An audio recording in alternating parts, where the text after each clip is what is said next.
Here's your second jar.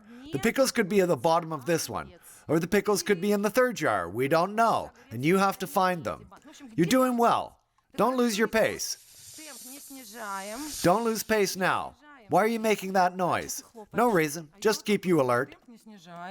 Just talking, you know. We're looking for pickles, right? Right. Don't think too much about it. Come on, keep at it. That's suspicious. You seem so excited. Oh, I don't know. No. What's wrong? No, I can't do it. I can't put my hands in there. Should I remind you of that contract you signed? It's totally safe, trust me.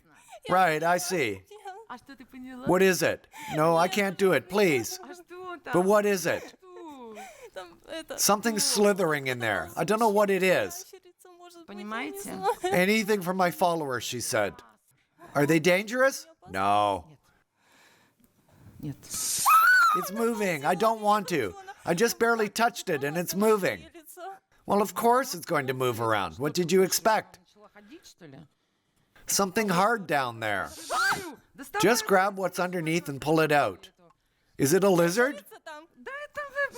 It's nothing scary. Actually, it's just yogurt fermenting. Where's the pickle?